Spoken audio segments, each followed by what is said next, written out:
So, you know, I have to tell you, when you understand something really well, you can explain it very simply. And this, so now commit that to memory. See how my arms and legs are straight? Yeah, it's amazing. Yeah. But now, again, you look at, let me make sure I'm screen sharing. There we But are. I love your philosophy of that because you're going beyond the body into the mind there. You're Sure. going, yeah, go ahead. And so this is the same thing. It's just that the elbows are bent with a knee grab and the legs in bow-legged, which makes it much, much, much, much deeper. But it's, you know, the thing is that I'll tell you that I want to say that these unlimited, infinite possibilities just present themselves when you're ready to hear them. I had everything I needed. That's what I was going to say. I do want to say something unique about my practice as well, is that sometimes you have somebody who's quite deep in their spine, but their hips are tight. And by the way, that's a bad combination. Or sometimes somebody's lower back is very flexible, but not the upper back. Or they're good at handstands, but they're not flexible. But something about my practice is that I did actually everything. I opened virtually every space in every joint space in my body: neck, upper back, middle back, lower back. Or I want to really integrate to me. So you were able, like most people don't even know when they're tight or they have, so you've gone into every single joint, muscle, tendon.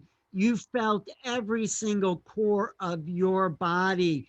And in a way you've owned the physical, you're in that grounds, that does something to consciousness where you are so embodied, right? Because yoga is not about leaving the body, it's about embodiment. Hmm. So how did that pay off for you in the world when you found yourself in this form? And then the other question I asked before, how does that go beyond the body then? There's so many talking points. I'm just trying to pick which one to stop on. Please. I want to tell you that something that I taught, the way that it benefits the world is that that is now my service, to show people not necessarily how to do postures, but definitely how to do postures, but more importantly, how the posture, what I learned from it, and how it's not about the posture. It's a tool you use to get there. The indication that you have, it's a learning device for the mind. Something that I benefited from extraordinarily is what I would call a higher level of, no, because hear me now, when I say a higher level of practice, I don't actually mean deeper. Here's what I mean: more inner awareness, more knowing in your tissues. Doing is knowing, the rest is just information. So in a high level of practice, you will have the ability to quite literally, I'm going to call it, single out the pieces and command them independently. And yes, the realization of being able to single out this muscle, but not this one, contract this one, but relax this one, being Yeah. able to single out the pieces and command them independently, to be able to just have that domain of every fiber of every centimeter of your being is embodiment, it is integration, it is activation, breathing into it, living in it Also fully, mind, expressing it. the mind, because it's also mind. I interrupt, but it's mind because you're putting your mind in those spaces in your body. So it's like you're using your mind to fill out your body in that sense, right? I mean, Definitely, I love what you said. so the other part of that question was, does it, the energy you're feeling as your core energy, is it beyond the body? I mean, Definitely. talk about that. Hmm. Well, I believe that we live in this, dynamic, fluid-filled matrix of consciousness, and so now we get into the bigger conversations. Yeah. And I will tell you that you can only give what you have. And so to self-cultivate is the way that you. Let's draw upon some spiritual teachings in this. Let's call it giving and receiving are one and the same. And let's talk about it in the way of embodiment. And now we are talking about what I'm going to call the knowing in the tissues, right?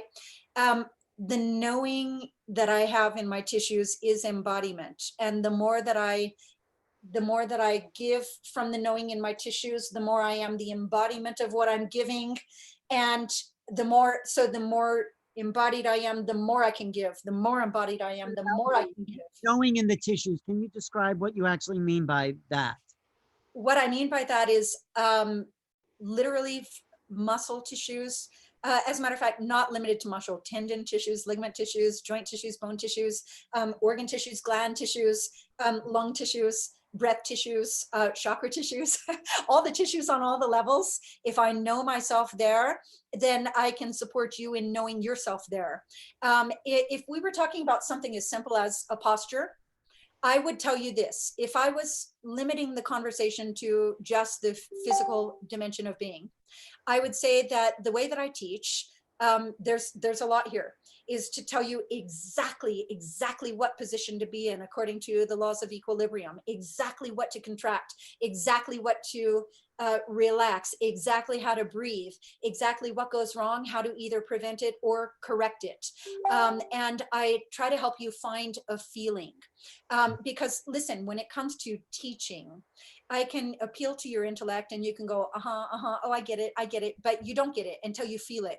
And when you feel it, then you know it. And that's when I know I've taught you. So I'm always going for trying to teach you a feeling, trying to help you find a feeling. Because if you can find it and feel it, then you can reproduce it. And that is when I've transferred knowing in my tissues to knowing in your tissues. And now it's yours, right? Right. No, that's what a great teacher does. You're transferring the feeling. Like someone Yeah. told me, you can't teach someone to ride a bicycle unless you've ridden a bicycle yourself. And there it is again: doing is knowing, the rest is just information. And when you know it as a state of being, not just a concept or philosophy, you know it, you feel it, you can express it, impart it, and all the things. And so, yeah, So have definitely. you unified mind and body in a sense, because when you put your mind to a muscle or a joint, you actually are that and you have control over that in a sense, right? So you're sort of one with the life force in the body and the mind that's with the body. That's yoga, right? That's the true definition in a sense, right? Is that what you're saying? Definitely. Okay.